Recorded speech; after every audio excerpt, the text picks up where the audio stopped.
خۆشەویستانی کورسات نیوز سڵاوتان لێبێ بە خۆشحاڵیەوە لەگەڵ هاوکارانم ئەم شەو بەرنامەی ڕەهەنتان پێشکەشەکەین.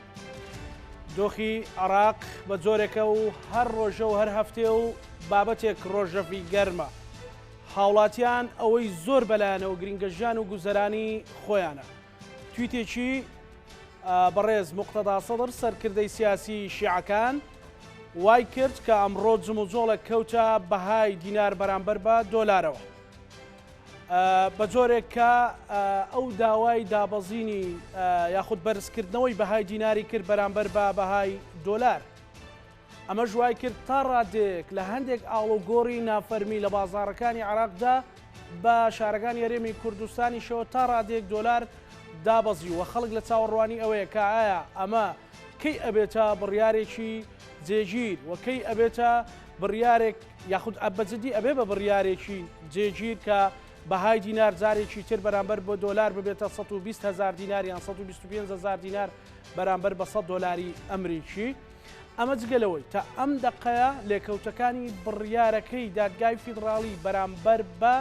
هەرێمی کوردستان و بەرامبەر بە فرۆشتنی نەوت و گاز لێکەوتەی هەیە. خەڵک چاوەڕوانە، خەڵک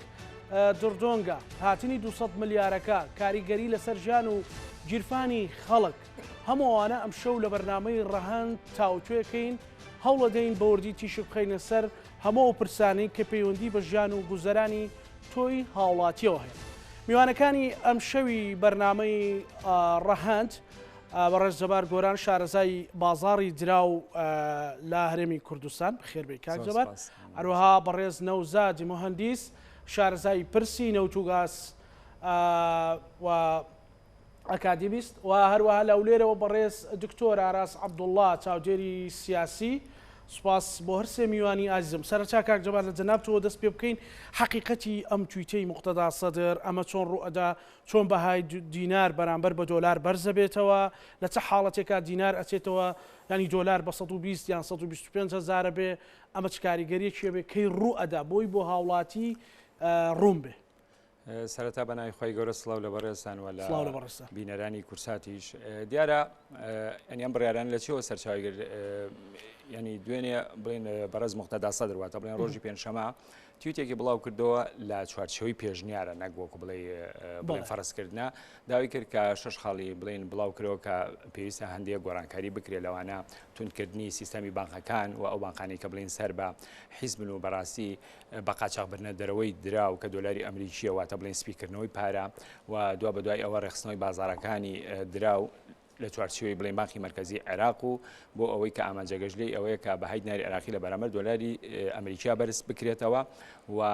ئینەوە چەند خاڵێکی تریش دیارە ئەم تویتە خۆی بەخۆی ینی کاردانەوە و بڵێن لێکەوتە دەرهاوشی لەسەر بازارەکان دروست کرد چونکە هەر بەڕێز موقتەدا سەدر بەوە ناسراوە کە تویتەکانی ئەتوانێت گۆڕانکاریی ئەنی گەورە دروستکە و بە پیاکی سەرکێشیش بەڕاستی وەکو بڵێ ناسراوە. دیارە ئەمە کاریگەری و لێکۆتی لەسەر بەهای بڵێن دراوی عێراقی دروست کرد لە بەرامبەر دۆلارە. ئەویش ئەمڕۆکە ڕۆژی جومعەیە هەرچەند هیچ لە بۆرسەکان و بازارەکانی درا و تەنانە بانقەکانیش نییە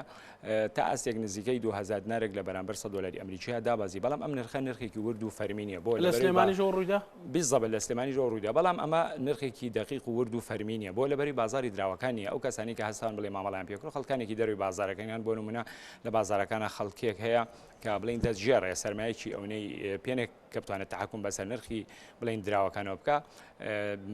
بڵین لە دەوروبەری نیوەڕۆیە 100 دۆلار ئەمریکی تا نزیکەی 146,500 نەردابەزی، بەڵام دوای ئەوە تا ئەستێک خواست لەسەری دروست بووە لەگەڵ بڵین دوای سعات 3 و ئانە دۆلاری ئەمریکی بەرز بووە تا 147,500 بەرز بووە. ئەم حاڵەتە ڕوو ئەدا بە پێی ئەوەی کە بەڕێزت لە شارەزای بوارەکەیت مەسەلەی دینار بەهای دینار بەرز بێتەوە بەرامبەر بە دۆلار. دیارە ئەگەر ئێمە حاڵەتێک ئەوە ڕوو بەڵێ ئێمە ئەگەر بگەڕێنەوە بۆ ئەوەی کە ئایا لەسەر چ بنەمایەک چه هۆکارێک بوو کە وای کرد بڵین بانکی مرکزی عراقی وەزارەتی دارایی عراقی بەهای دیناری عراقی لە بەرامبەر دۆلاری ئەمریکا دابەزێن. دیارە هۆکارەکان ئەو کاتە حکوومەتی عراقی کوریهێنانێکی گەورە لە بودجەیە هەبوو، باشەوە دوایەوە نرخی نەوت بۆ ئاستێکی بڵێن بەرچاو دابەزی بوو و دوای ئەوە قەرز و ئیلتیزاماتی ناوخۆیی دەرەکی حکوومەتی عراقی ئەمە وای کرد کە ئەگەر حکوومەتی عراقی ئەنی وەکولی پەنای نەبردایە بۆ ئەم ڕێگاچارە احتیمالە ئەنی بڵێن یەدەگی درای بیانی کە دۆلاری ئەمریکا لە بانکی ناوەندی بۆ ئاستێکی بڵێن مەترسیدار دابەزیایە و عێراقی ڕوبەڕووی ئیفلاسبوون بکرداتەوە. طبعا ئەو کاتە سندوقی نەقدی دەولی کە پێوترە ئینتەرناشنال مانیتەری فەند داوای لە عێراق کردووە لەگەڵ بانکی نەوە دەوڵەتی تەنانە هەموو کتلە سیاسەکانی عێراقیش متفق بوون لەسەرەوەی کە بۆ عێراق ئینقاذکردن بەڵێ طبعا داوایان کرد کە بەهای دیناری عێراقی دابەزێنە لە بەرامبەر دۆلار هەڵبەت تا 165 بەڵام ئەم ینی وەک بڵێ خێر الئوموری ئەوسەتوها ینی حەدی وەسەتیان کرد 135 بە 145 بە 165 ئەمان 145 هەڵبژار. دیارە ئامانج لەمە چی بوو؟ ئامانج لەوە بوو کە بەشێک لە کوریهێنانی بودجەی پێپەڕکەینەوە ئێمە ئەگەر کۆمەڵە داتا بخەینە ڕوو هەر لە گۆڕانکاری کە لە 2012 ساڵی 2020 تا ئەمڕۆ تقریبا کە ساڵێک و سێ مانگەکە نزیکەی 12 تریلیۆن دینار بۆ حکوومەتی ناوەند و وەزارەتی مالی عێراقی گەڕاوەتەوە. طبعا ئەمە بەشێکی لە کوریهێنان بەنسبەت لە سەدا کوریهێنانی بودجەی بۆ پرۆژاسەی موازنەی عێراق پڕ کردەوە و دوای ئەوە بەهۆی بەرزبوونەوەی نرخی نەوتۆ تا ئاستێک ئەتوانین بڵێن ینی ژێرخانی ئابووری عێراق و گەشەی ئابووری عێراق ڕووی لە باشتر کرد. ینی هەر بەڕاستی بەپێی IMF لە راپۆرتێکە بڵیان کردەوە حکوومەتی عێراقی بە بەراو لەگەڵ وڵاتانی عەرەبیە لە دوای کۆرۆنا ڤایرۆس بۆ ینی لە دوای لێکەوتەکانی کۆرۆنا ڤایرۆس باشترین گەشەی بەخۆی بینیەوە لە ئاستی پلەی یەکەمان لەسەر ئاسی وڵاتە عەرەبیەکان. طبعا ئەمە وای بۆ ئەوە بوو بۆ ئەو بوو لێ ئێستادا ئایا بزانین ئەتوانرێت گۆڕانکاری لە بەهای دیناری عێراقیا بکرێتەوە. طبعا بۆ ئەنی بە چەند هۆکارێک من پێم وانە بەڕاستی ئەگەرێکی قورسە حکوومەتی عێراقی وەزارەتی مالیوتەنان بانکی مرکزی عێراقی ژوا بە ئاسانی دەستکاری بەهای دیناری عێراقیمانە بۆ لەبەر ئەوەی یەکەم ئەمە لەسەر داوای IMF بوو واتە تەنها معنی نییە بە عێراق ئەم گۆڕانکاریە ئەمە یەک دووهەم دڵنیایەکی تەواو نییە کە ئایا نرخی نەوت لەو سعرە ئەمێنێتەوە و سەرچاوەی داهاتی حکوومەتی عێراقیش نەوتەکە بەڕێژی لە سای 85 ئایا هیچ دڵنیایەکێک کە نرخی نەوت لەمێنێتەوە هەر بۆ نمونە لە ماوەی 24 سەعاتە نرخی نەوت 4 دلار دابەزیوە واتە دوێنێ ئەم کاتانە نرخی نەوت تقریبا 4 دلار و 50 سنت بوو ئەم عسرە دابەزی بۆ 91 دلار یعنی تقریبا 3 دلار و تا 4 دلار نرخی نەوت دابەزی و هۆکارێکی تریش لەوانە کە بەڕاستی هیچ دڵنیایەک نییە ئایا لە پرۆژەیاسای موازنەی 2022دا کوریهێنان دروست نابێتەوە ئایا کوتلەی سەدری ینی ئەچنە ژێر ئەو بەرپرسیارەتەوە کە جارێکی تر ینی کوریهێنان لە بودجەی عێراق دروست نەبێت ئەمە هۆکارێک هۆکارێک تریش ئەگەر بەڕاستی بەهای دیناری عێراقی لە ماوەی ساڵێکە بەنسبەی لە سای 18دا بەزێنرێت و ئێستا هەر لە ماوەی ئەو ساڵە جارێکتە بگەڕێنێتەوە سیعرەکە خۆی بەڕاستی ناجێگیرێکی زۆر خراپ لە بازارەکانە دروستە بێ ینی من بە تەسەوری خۆم ینی بۆ چون وایە کە ئەشێ کارەساتێکی دارایی و ناجێگیرێکی زۆر خراپ لە بازارەکانە دروستکە ئەمە لێکەوتۆ دەرهاوشتەی لەسەر چالاکی بازرگانی و لەسەر بازارەکانی ئاڵوگۆڕی دراوە و تەسیراتی لەسەر نرخی کاڵاو کەلوپەلیش هەست ناکەم مساعدەیەکی سیاسی ینی هەر بۆ نمونە تۆ بەعرز دەکەم هەر بۆ نمونە بەهۆی یەکتیوتەوە بازارەکانی بەگشتی ناجێگیر کرد بۆیە ئەگەر ئەم حاڵەتە ببێ ڕۆژانە تا ئەو کاتێ بڕێر ئەدرێت لەلایەن بانکی مرکزی عێراقیەوە ڕۆژانە بەلانی کەمەوە 6,000 دینار تا 7,000 دینار بەهای دۆلاری ئەمریکی لە بەرامبەر دینارە ناجێگیرە بێ بەرز و نزمەکە بەلانی کەمەوە چونکە ئەگەر ئێمە بگەڕێنەوە بۆ پێش گۆڕانکاری لە بەهای دیناری عێراقیە پێش 2012 ساڵی 2020 هەلو کاتا دەنگۆ هەبوو بازارەکانی زۆر ناجێگیر کرد ینی بەڕاستی شڵەژانێکی زۆری لە بازارەکانە دروست کرد کاریگەری لەسەر سێکتەری دارایی سێکتەری خزمەتگوزاری چالاکی بازرگانی بازارەکانی درا بەگشتی ینی کاریگەریەکی زۆر نێگەتیڤی لەسەر بازارەکان دروست کرد بۆیە ئەگەر ئەمە بکرێ من پێم وایە ئەگەر بڕیاریش بدرێت بەهای دیناری عێراقی بەرز کرێتەوە لە بەرامبەر دۆلارە پێم وابێ بە پلەبەندیە بێ هەنگاو بە هەنگاوە بێت چونکە ئەو کاتەوەکو عەرزم کردن ینی ناجێگیرێکی زۆر لە بازارەکانە دروست ئەکە و ئەشێ بەڕاستی متمانەش بە دیناری عێراقی کەم بێتەوە چونکە کە وەختی خۆی بڕیار لەم پرۆسەیە دراوە پرۆسەیەکی شۆرتێرم نەبوو پرۆسەیەکی لۆنگتێرمە ینی بۆ بەلانی کەمەوە بۆ 5 ساڵ ئەم بڕیارە دراوە چونکە ئەو کاتەش قەناعەتیان وابوو کە بەهای دیناری عێراقی لە بەرامبەر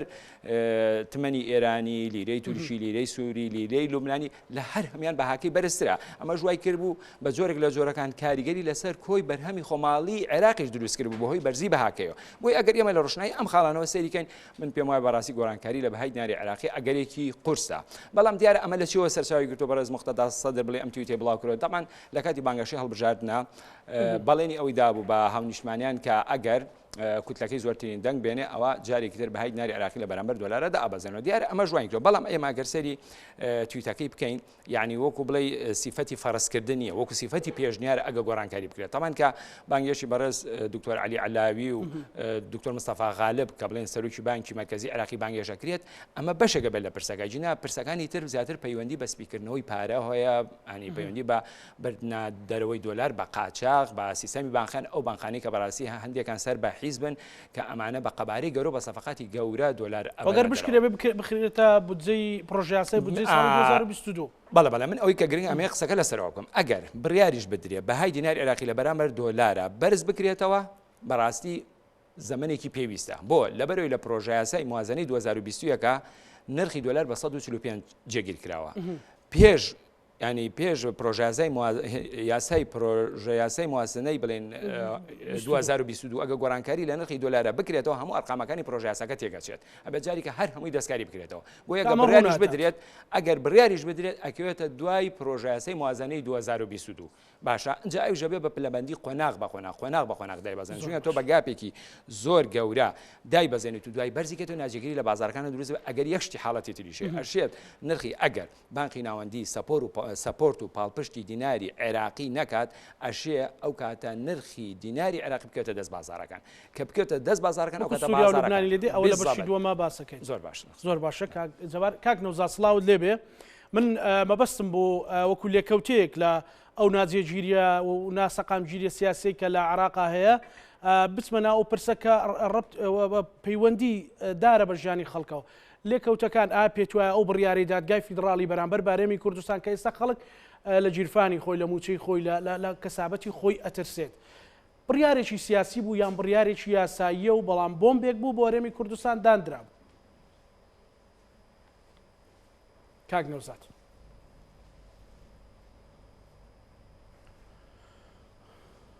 کاک نەوزاد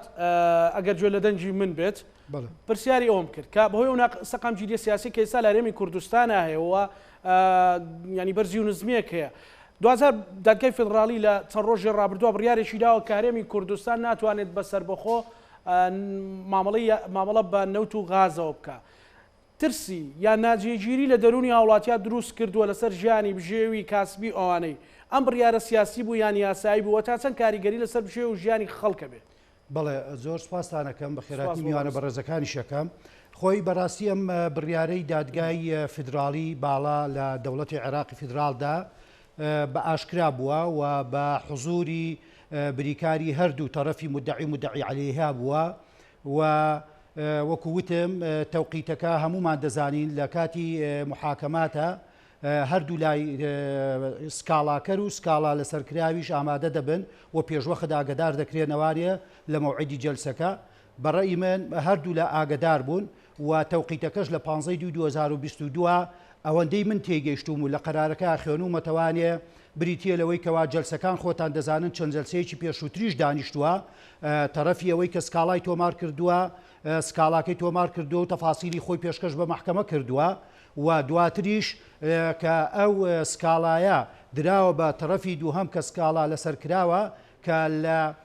سکاڵای یەکەمە بریتە لە بەڕێز وەزیری سامانەشەکانی هەرێمی کوردستان و لە سکاڵای دووەمیشا بریتە لە بەڕێز سەرۆکی پەرلەمانی کوردستان و هەرێکە بریکاری خۆی ئاگدار کردوێتەوە و لایحەیەکی قانونیان ئامادە کردووە و ڕەدی مدعیان داوەتەوانێ. بۆیە کەواتە لە 15/2 هەردوو لە ئاگدار بوون لە دواخستی جەلسەکە بۆ ئەم مەوعیدا و ئەم مەوعیدەش وەکو ئەڵەی بەڕێکەوت و سوتفا دوای ئەوە هاتووە کە کێشە و ملبلانیەکان لەسەر پۆستی سەرۆکۆمار و دواتریش سەرۆکی حکوومەتی ئایندەی عێراق و پێشتیش هەڵبژاردنەکانی دەستەی سەرۆکاتی پەرلەمان و ئەو ناکۆکی و ملبلانیە و دابەشبوونەی ماڵی شیعە و سوننە و بە کوردی شەوانێ هەموو ئەمانە وای کرد بە یەکەوە کۆ ببنەوە. بۆیە لای زۆرێک وا دەخوێنرێتەوانێت کە ئەم بڕیارێکی سیاسیە. خۆی بڕیارەکەەوە کوتم ئوسوڵان بە پێی محاکەماتی ئوسوڵی محاکەماتی عێراقی جێبەجێ بووە بە شێوەیەکی ئاشکرا بووە و بڕیارەکەش وەکوتم ئیسینادی کردوتە سەر هەندێ مادەی دەستوری کە دیاری کراوە لە بڕیارەکەدا بڕیارەکە بەڕاستی زۆر تەفاسیلە ئەو کەسێک کە یاساناس نەبێ زۆر باش تێناگا من بۆ خۆم یاسایی نیم بەڵام ئەوەندەی پەیوەندە بە مەسلەی نەوت و یاسای غاز و نەوتی هەرێمی کوردستانی ژمارە 20 ساڵی 2007 وەکو شارەزایەک لە بوارەکە دەتوانم خوێندنەوەی خۆمم هەبێ و دواتریش لەسەر مەسلەی فرۆشتن و دەرهێنانی نەوت هەرێمی کوردستان بۆ خۆم متابع و چەند ساڵە بە دوای ئەوانەوە بوو و چەند جارێکیش وەکو چاودێر باسم کردووە لەسەر سیاسەتی حکوومەتی هەرێمی کوردستان و حکوومەتی بەغدادیش بەم شێوەیە بۆیە من لە ڕووی سیاست و شارەزایی خۆم لە بواری نەوت تا قساکەمدا لە ڕووی یاسایەکەوە بەڵام وەکو وتم ئەبێ هەمومان ئەوەی کە تێبگەیشتون لەم وەختەیە و لەم کاتەیە ئەم بڕیارە دژی لایەنێکی سیاسی هەرێمی کوردستان نییە بەڵکو دژی هەموو هەرێمی کوردستانە دژی شکۆمەندی هەرێمی کوردستانە دژی تەواوی قەواری هەرێمی کوردستاندا چونکە ئەم بڕیارێکی وەکو ئەوەی کە خوێنمەوە زۆرتوندا بەداخی شەوانێ بەپێی مادەی 94 لە دەستوری عێراقیە بڕیارەکانی دادگای فیدرالی مولزەمە و بۆ هەموو سوڵتەکان پێویستە جێبەجێکردن بێ و قابلی تەعن و بەسەرادونەوەی هەڵچوونەوە نیە ئەمە یەکێکە لەو خاڵانەی کە هەموو حاڵەتەکانی گەیانوەتە بنبەست و ئەو ڕێگایەکی کراوەی نەیەشێتەوە لە بەردەمی حکوومەتی هەرێمی کوردستاندا تەنانەت لایحەیەکی ڕوونکردنەوەش پێشکەش بکە بۆیە بەڕێی من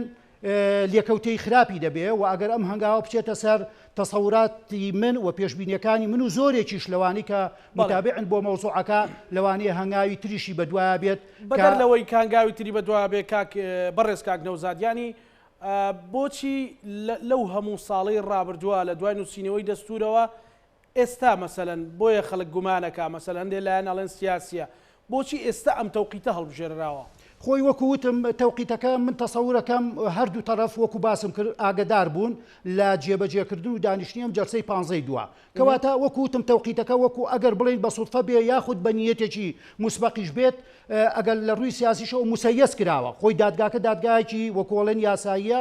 بەڵام ئەگەر ئەم بڕیارەش موسەیەس کرابێ و بە سیاست کرابێ و مەرامی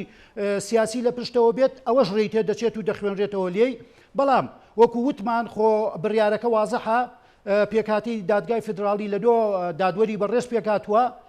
پێنجیان لە مەزهبی شیعەن و دوانیان لە سونەن و دوانەکەی کەش لە کوردن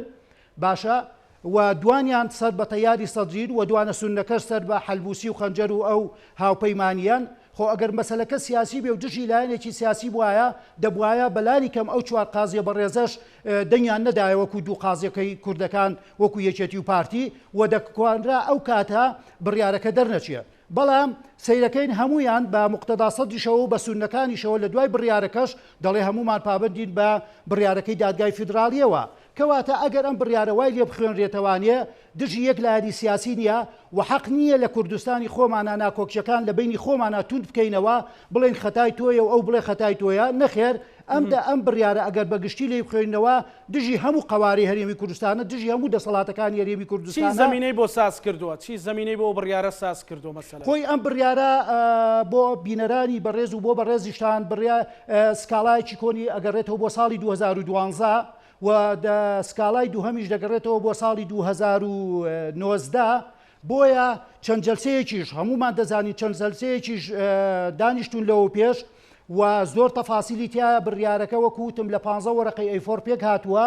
و تەنانەت باسی فرۆشتن و ڕاکێشانی بۆری نەوت بە لە کوردستانەوە بۆ تورکیا کرێ و حتا داواکە باسیەوە کرێ کە حکوومەتی عێراقی داوایەکی لە فەڕەنسا تۆمار کردووە لەسەر حکوومەتی تورکیا بەتایبەتیش لەسەر کۆمپانیای بۆتاش کە بۆریەنەوتەکەی ڕاکێشاوە کەواتە تەفاسیلی زۆر هەیە و قەزیەکە دەگەڕێتەوە بۆ لەوانەیە وەکو بڵێن 2012 بۆ ئێستا تقریبا 10 ساڵ لەمەوە پێشە و کابینەکانی نوری مالکیش و حەیدەر عەبادیش و دواتریش و بە ئێستاشەوە هەموو ئاگدارن لەگەڵ کابینەکانی حکوومەتی هەرێمی کوردستانی خۆشماندا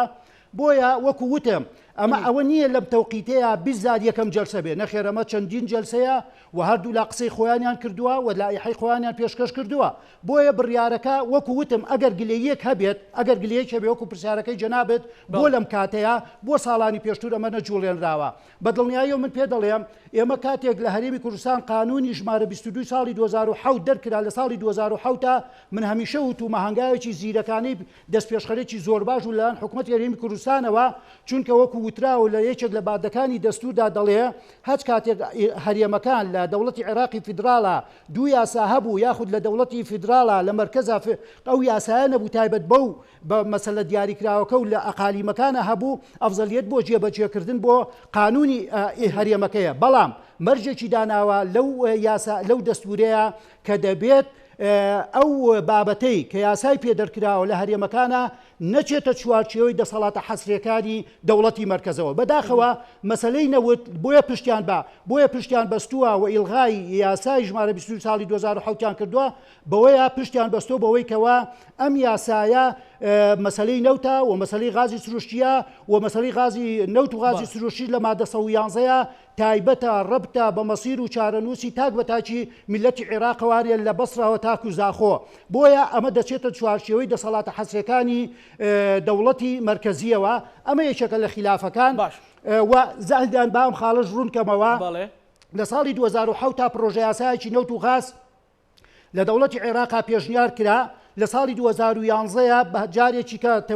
هەموار کرایەوانە و خوێندنەوەی یەکەمیشی بۆ کرا بەڵام کورد لەو کاتەیە ڕازی نەبوو پێ چونکە وەکوتم قانونەکەم لەلایە پێشدیاری قانونەکە ئیجحافی تیابوو بە حەقی کوردستان و بەداهات و بە مەسەلەن ئەو حسە و پشکانەی هەرێمی کوردستان بۆیە و دواتریش خۆمان دەزانین لە دوای ساڵی 2011 و 12 تێکچووری وەزعەکە و دۆخە سیاسیەکە و داعش و شەڕ و ئەوانە دواکەوت بۆیە وەکو وتم مەسەلەکە مەسەلە پێشینەی هەیە وەکوڵێن لە دایکبوونی ئەم ساتە وەختە و 15 دونیە بۆەوەی هەمومان بەباشی تێبگەین و من ڕێی من وایە لە کوردستانە ئێمە ئەوەندەی تر دابەش نەبین لەسەر ئەم مەسەلەیە بەڵکو یەک و یەکگرتوو بین مۆقیفێکی یەک و یەکگرتوومان هەیە بتوانین کارێک شارەزایەک تا چەند کە یعنی ئەوەی کە خەڵک بۆی گرینگە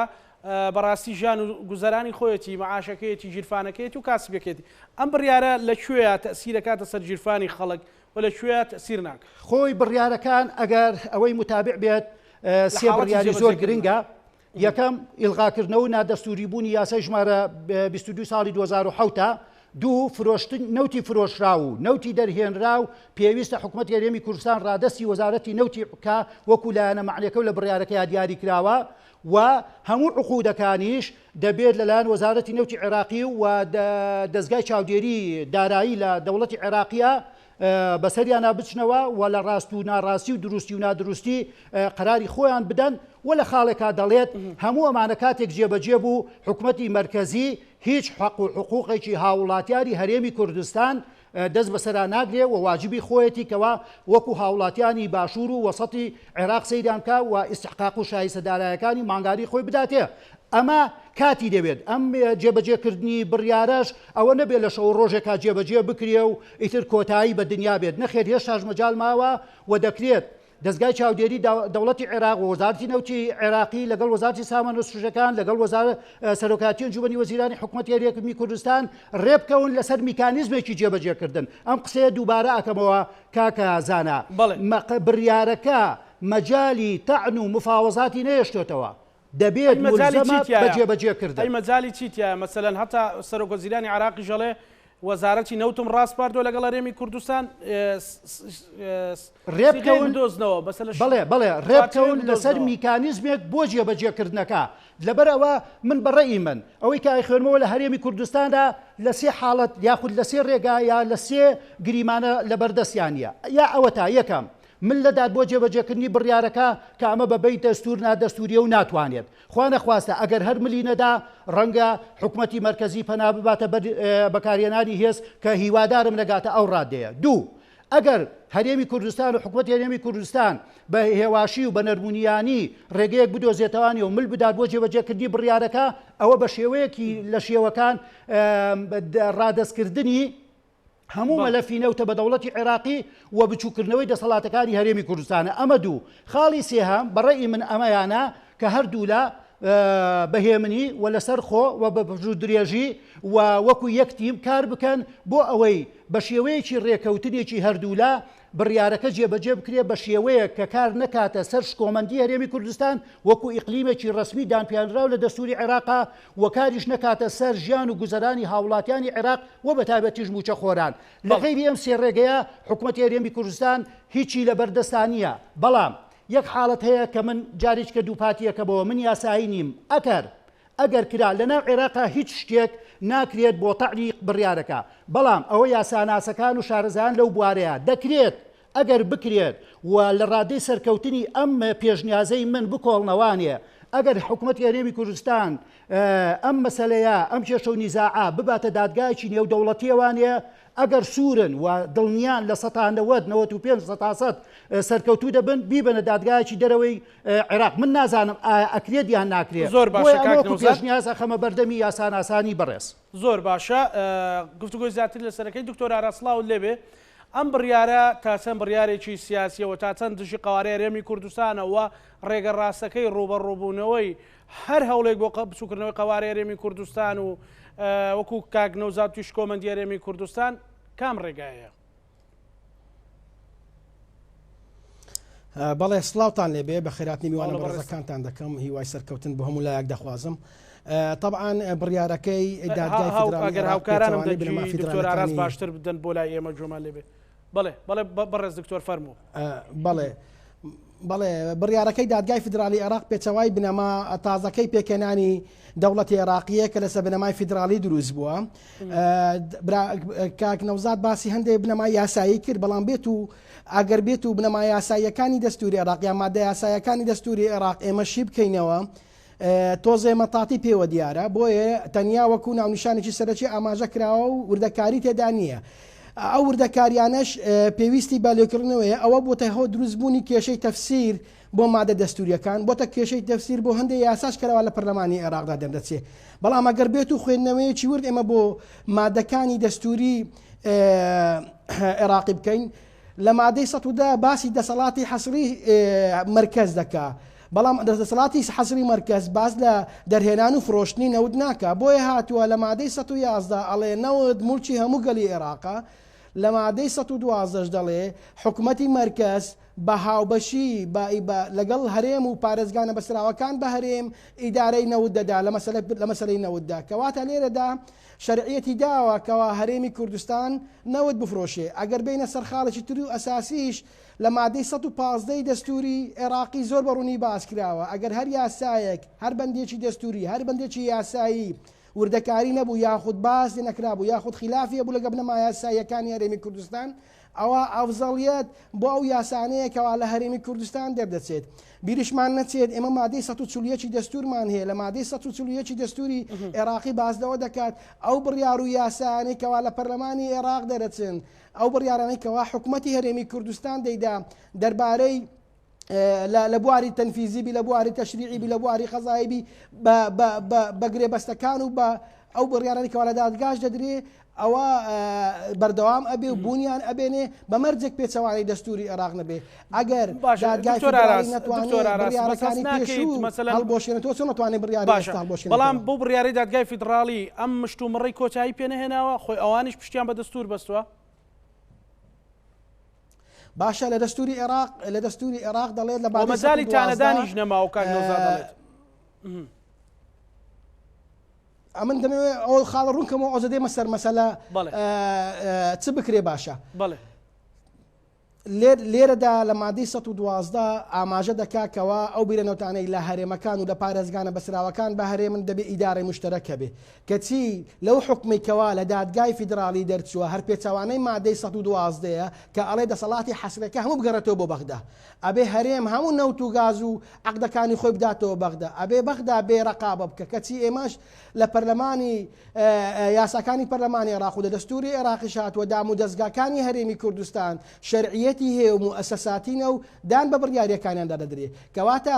ئەو لەو بڕیارێکەوە لە دادگای فیدرالی دەرچووە پێچەوانەی مادەی 112 پێچەوانەی مادەی 121 پێچەوانەی مادەی 140 کەواتە بۆیە بە پەشبەستن بە هەندێ مادەی کۆنی سەردەمی ڕژێمی پێشوو هاتووە ئەو بڕیارانەی داوە چونکە وردەکاریەکان لە دەستور بە شێوەیەکی بەرفراوان باس نەکراوە لە هەموو جیهاندا دادگا ئەو دادگانەی کەواتانیان لێ نادرێت دەبێت دادگایە بن بۆ چارەسەرکردنی کێشەکان نەک بۆ قوڵکردنەوەی کێشە سیاسیەکان ئەوەی دادگای فیدرالی ئێستا لە عێراق دەکا قوڵکردنەوەی کێشە سیاسیەکانە هەر ئەوە بوو ڕەنگدانەوەی لێ دروست بوو مقتەدا سەدرش لە تویتە گوتی دەبێت پەرلەمان کارا بکرێتەوە بۆی حدێک بۆ ئەو بڕیارە سیاسیانەی دادگادا بندرێ ڕاستە ئێمە نەسێکی یاساییمان نییە دادگا ئیقالە بکەین ڕاستە دەنسەشی یاساییمان لەسەر ئاسیناوە خۆی نییە بڕیانەکان تارە لێ بدرێ بەڵام ئەوە دادگا بە بڕیاری چێ دروست بووە بە بڕیاری پەرلەمان یا مادەکانی بە بڕیاری چی هەموار کراوەتە بە بڕیاری پەرلەمان بەیانی کە پەرلەمانی عێراق کۆبەوە ئەتوانن ڕێچکەیەکی یاسایی بۆ خۆیان بدۆزنەوە بە بیانووی ئەوەی دادگای فیدرالی کەوتۆتە ژێر کاریگەری ئەقلیمی بڕیارەکانی لە جیاتی ئەوەی بڕیاری دادپەروەرانە بێ بڕیاری سیاسیە حدێک بۆ ئەو دەستی وەردانە لە سەرەتای قسەکانی وتی مەسەلەن دوو کەسی تیا لە تایاری سەدری دوو کەسی تێدا لە کوتلەی سیادەوەی کێسە ناوی خۆیان ناوە خەنجەر و حەلبوس کە کوتلەی سیادەیان هەیە یەکێتی و پارتی دوو کەسیان هەیە ئەمە 6 و 3 کەسی تریش مەسەلەن خۆ زۆرینە ئەوانن خۆ چێ داوا ئەکات زۆرینە بڕیاری داوە مەبەستە دابوارکردنەوەی ئەو بڕیارێکە مەبەستم هەر ئەو کوتلانە ئەو بەڕێزدادوەرانە لەسەر پشک نەبووە مەسەلەن بۆ نمونەوەی لە کوتلەی سەدریە خۆ لەناو ئەنجومەنی نوێنەرانی شەڕ ڕنگدانەوەی ئەوانە پارتی و یەکێتی ڕنگدانەوەی دوو دادوەرەکەیە مەسەلەن ئەوەی سونەکان ڕنگدانەوەی ینی چۆن ئەوان دێن لە ناو ئەنجومەنی نوێنەران بڵێن ئەم دادگایە لەژێر فشاری یاساییە بەڵێ مەرج نییە ئەو داوادەروەرانە گەڕابنەوە بۆ پارت و لایەنە سیاسیەکان ڕەهەندێکی ئەقلیمی و نێودەوڵەتیشی هەیە ئەو بڕیارە مەوزوعی فرۆشتنی غازی هەرێمی کوردستانە بە ڕێگای تورکیاوە ئەوە لە بەرژەوەندی ئێران و رووسیادا نییە بۆیە ئەو ڕەهەندە ئەقلیمیە کاریگەری لەسەر بڕیاری دادگا دروست کردووە بە هەموو پێوەرێک بۆیە ئەوە کێکێکی گەورە لە ناوچەکەدا هەیە دەوڵەتە ئەقلیمیەکان دەیانێت پشتی شێریان لەو کێکە بەربکەوێت هەرچە لە بەڕژەوەندی ئەواندانە بێ دەیکەن مەبەستی من ئەوەیە دادگا ئەتا من ڕام لە ئەدای هەردوو دادوەرە کوردەکە نەبوو کە تۆ دەنگت نەدا بە چ پێوەرێک دەیت تەوقیع دەکەی لەسەر بڕیارەکە دەبوایە تەحەفوز کرابایە دە پاش تەحەفوزەکەش بەیاننامەیەکیان دەرکردبایە کەەوە ئەمە لەبەر ئەو هۆکارانە واژمان لەسەر ئەو بڕیارە نەکرد لە دادگای دادی نێودەوڵەتی و لەدا دەو دادگانەی کەوا قابلیتانە لێدانینە ئەو دادوەرانەی کەوا لەگە بڕیارەکەنینە نابی واژوی بکەن دەبێت تەحەفوز بکەن کە تەحەفوزیان کرد دەبێت دوایە بەیاننامەیە دەرکەم بڵێن ئەو بڕیارە لەبەر ئەو هۆکارانە سیاسی و دەستوری نییە بەداخەوە پارت و لایەنە سیاسیەکان تەنیان بەنسبەت دادگای فیدرالی عێراقی ناب بەنسبەت زۆر پرسە من لەو کەناڵی بەڕێستان باسم کردیە لەوانەیە بە شێوەیەکی دروست کەسەکانمان دەستنیشان نەکرد بێ کاراکتەرەکانمان دەستنیشان نەکرد بێ کە بچێت لە بەغدا دابنیشێ و ئەدا و مەهام و ممارەسەی خۆی بە شێوەیەکی ڕێکوپێک بکە ئێمە دەزانین لە کوردستان چۆن خەڵک دەنێری نەدام و دەستگاکانی عێراق ئەوە کێشەکەیە ئەگەر بین باز لە پرسە نێودەوڵەتەکە بکەین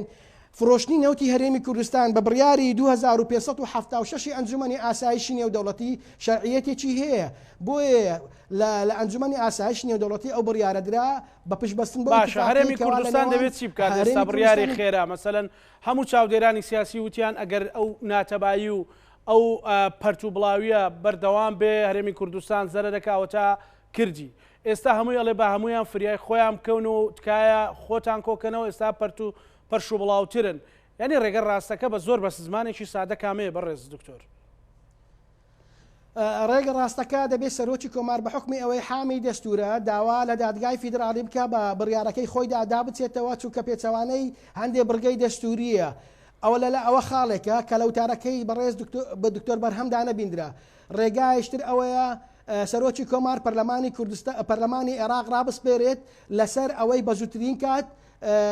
نەوت و غازی عێراق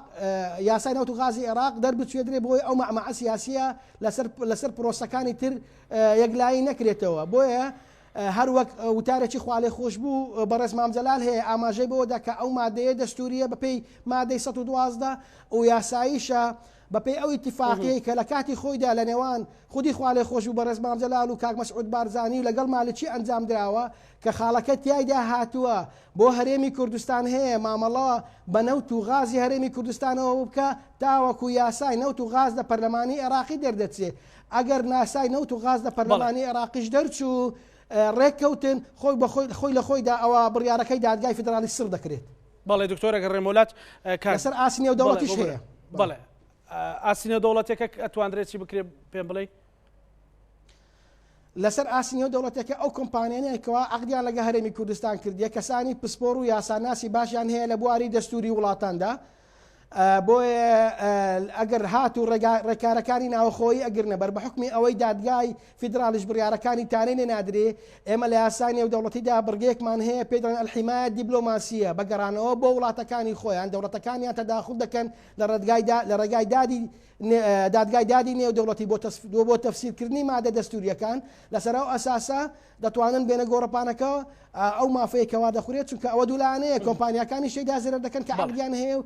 هەرێمی کوردستانی شەیدا زێرە دەکات.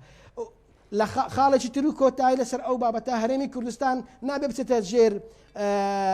پەسەندکردنی ئەو بڕیارەوە چونکە ئەوە پێشاتێکی خراپە بەیانی دێنە دەپڕژێنە سەر بابەتەکانی تر سەرجەم پرۆژە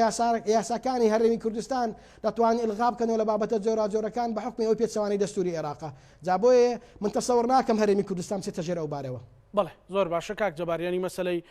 ئەوە بەرزی و نزمی سیاسیەکان کاریگەری لەسەر بازاڕیش کردووە. مەسەلەن باسی ئەومان کرد لە کۆتا قسەکانی جەنابتە مەسەلەن تومەنی ئێرانیمان بینی لیرەی تورکی و لیرەی سووریمان بینی کە چی لێ هات مەسەلەن تورکیا بەو هەموو هەوڵ مەسەلەن تاک جەمسەری خۆیەوە کە قەرارەکان هەموو لە چانکایە دەرەچێ بەڵام بینیمان چی یاریەک بە دۆلار هینەکرێت بە لیرە ئەکرێت. ئێمە لە چه حاڵەتێکە ڕوبەڕووی ئەوە ئەبینەوە هەرێمی کوردستان و دیناری عراقی بەگشتی ئێمە وەکو هەرێمی کوردستان ینی لە ڕووی سیاسەتی ڕبتمان بە عراق بەڵێ بڵێ ئەمە لە ڕووی سیاسەتی نەخنەوە تابعی حکومەتی عێراقین ینی ئەمە سیاسەتێکی سەربەخۆی دەکە پێڵە مۆنیتەری پۆلیسی سیاسەتێکی سەربەخۆمانیە تا بتوانین وە سیاسەتێکی داراییشمان ینی هەر ئەمیش بە زۆرێک لە زۆرەکان هەر تابعی حکومەتی عێراقین. ئایا لێکەوتەکانی چیە ئینە لەسەر بڵین وەزعی دارایی و ینی بازاڕەکان و تەنان لە چه حاڵەتێک ئەم ناجێگیریە دروستە بێ طبعاً ئەگەر ئەمەی کە ئێستا بڵێ ئەم تویتەی بەرەز مقتەدا سەدر کە بڵێن بڵاو کراوەتەوە ڕاستە و خۆش جێگیریەکەمی سەرۆکی پەرلەمان بڕیاریدا کە دکتۆر عەلی عەلاوی و دکتۆر مستەفا غالد بانگێشتی پەرلەمان بکرێت لەسەر کۆمەڵی پرس بۆ پرسی دیناری عێراقیش لە بەرامبەر دۆلارە ئەمەش خۆی بخۆی پرسێکی ترەوە ینی بڵێن لە زەمنی ئەو پرسایە باش لە چه حاڵەتێکا بێ لەم حاڵەتە بێ کە تۆ لە ماوەی ساڵێکە گۆڕانکاریەک بەگاپێکی گەورە لە بەهای درای وڵاتەکە تا بکەی بەڕاستی باشە ئەو کاتە ینی تۆ سەری کە بەڕێژەی لە 1970 بەهای دیناری عێراقی لە بەرامبەر دۆلارە داپەرزێنراوە ئێستا جارێکی تر ئەگەر تۆ بەڕێژەی لە سایە دەیش بەرزیکەیتەوە تا ئاسێک ناجێگری لە بازارەکانە دروستە بێ. بۆیە ئەگەر باقی مرکزی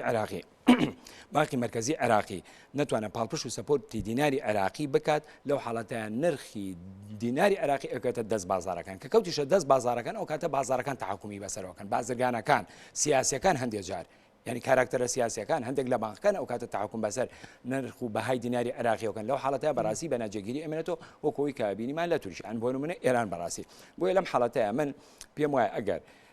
بانکی مرکزی عێراقیش وەزارەتی دارایی و تەنانەت پەرلەمانیش بڕیا لە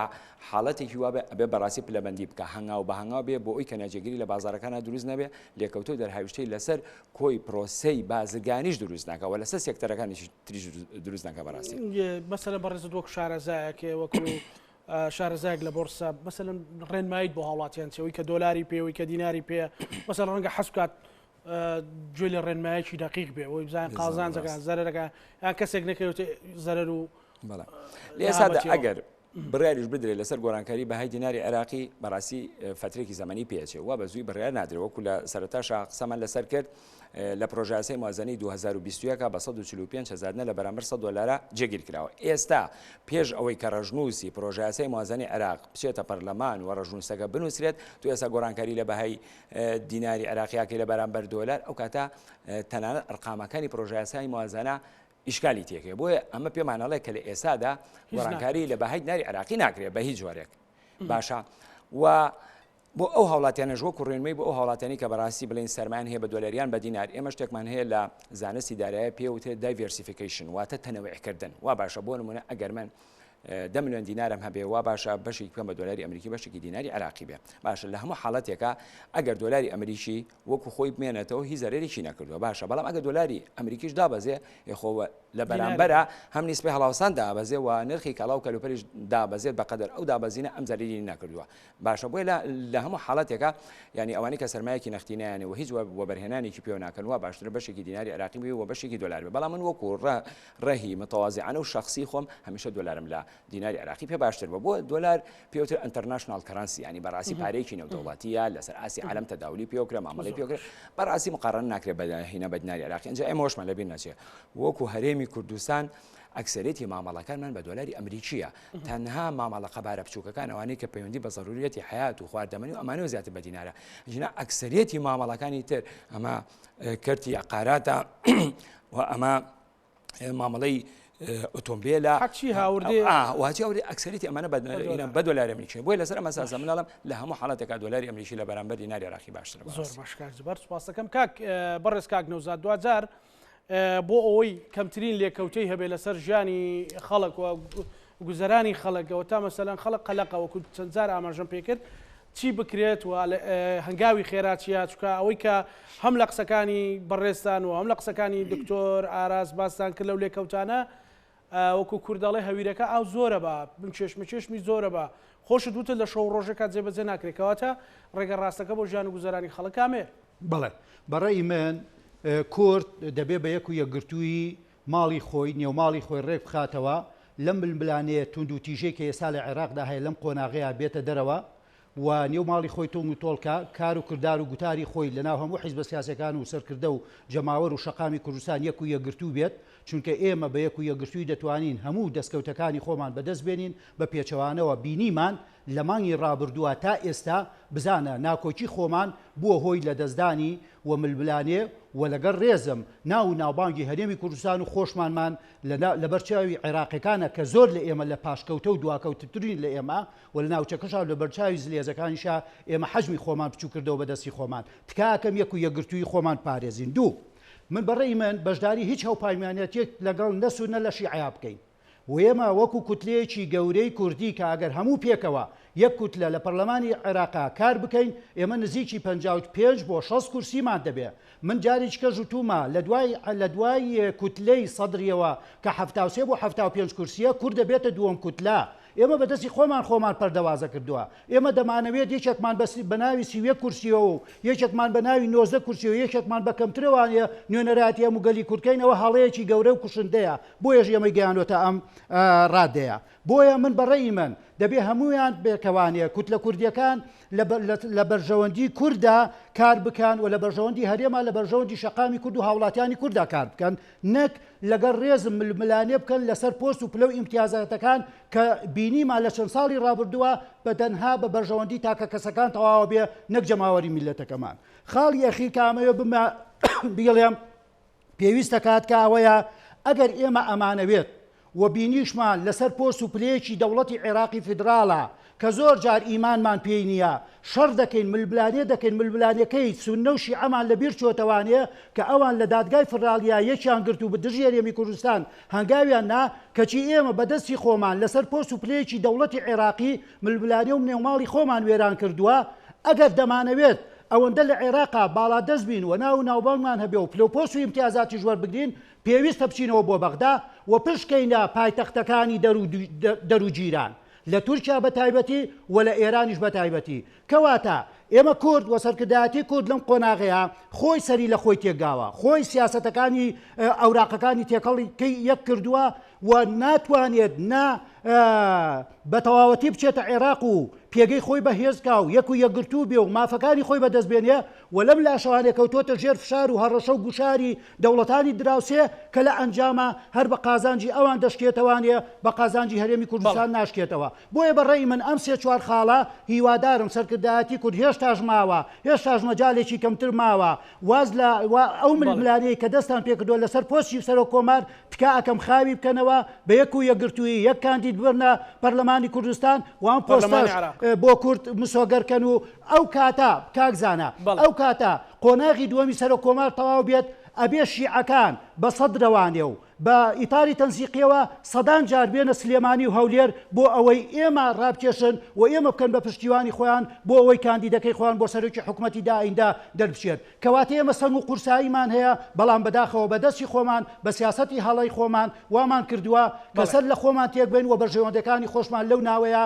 وەکو وتمان پەرت و بڵاو بێ وەی مەترسی بێتە سەر. بەڵێ سوپاس دەکەم کاک نەوزاد دکتۆر ئاراز دوجارە بێت چی بکرێت بۆ ئێمە بتوانین لە بەرامبەر و تەنگژانەدا خۆمان ڕێخینەوە خەڵکیش لەو قەلەقی و نیگەرانی ڕزگار بکرێت. هیچ گومانی تێدا نییە یەکڕیزی پارت و لایەنە سیاسەکانی کوردستان لە بەخدا کاریگەریەکی باشی دەبێت لەسەر ئەو بڕیارانەی کە لە ئایندەدا لە پەرلەمانی عێراقدا دەدرێت دەبێت کورد لەسەر ئەوە کار بکات لە پەرلەمانی عێراقدا هیچی تر دەستور یاخود دادگای فیدرالی لە پرسە سیاسیەکاندا بەکارنێنرێت بودجە و قوتی خەڵک لە بەرامبەر هەرێمی کوردستاندا بەکارنێنرێت عینادی سیاسی لە نێوان پارت و لایەنە سیاسەکان بوونی هەیە دەبێت و عینادە سیاسیە کەم بکرێتەوە سازانیان هەبێت سەرۆکی هەرێم خۆی ئاماژەی پێداکەوە ئەگەر یەکگرتووی نەبین ئێمە خەسارەتمەند دەبین بالفعلیش خەسارەمەند بووینە لە کۆتایەکەشدا هاونیشتمانیانی کوردستان زەرمەند بوون لەسەر ئەو بارودۆخە طبعاً ئێمە لە وڵاتێکی نەدەستور وەچی پێویست جێبەجێ دەکرێن نەدادگای فیدرالی یاساکانی وەکو پێویست دەڕوە نەدادگاکانی تر تحقیقی یاساکانی وەکو پێویست دەڕوات گومانم نییە بڕواش دەکەم ئەو یاسایە وەکو کارتێکی فشار بمێنێتەوە و بەڵام مانەوەی ئەو یاسایە ئەگەر بێت و دادگای فیدراڵی خۆی بەستەنیا خۆی دەتوانێت ئەو یاسایە تعدیل بکاتەوە نەیهێڵێ ئەگەر نەیهێڵێ باشترە هەکار لەسەر ئەوە بکرێ ئەگەر نامانەوەی وەکو مەترسیەک ئەگە سرش بکرێ وەکو مەترسی لەسەر هەرێمی کوردستاندا دەمێنێ ئێمە لە عێراق زیاتر لە 56 مادەی دەستوری جێبەجێ نەکراوە کە لە سەروی هەموو یاساکانەوەیە لە مەحاکمی عێراقشمان هەیە لە پاش ریفراندۆم خۆ بڕیاری دەستگیرکردن بۆ بەڕێزکا کۆسرەت و بۆ ڕێبوار تاالبانی بۆ خواڵی خۆشببوو نەجبەدینکردین دەرچوانەی چیان جێبەجێ نەکرانە سەر لەسەر ئاسدادگا تحقیقیەکان جا مەرجش نییە هەر بڕیارە دەرچوو جێبەجێ بکرێ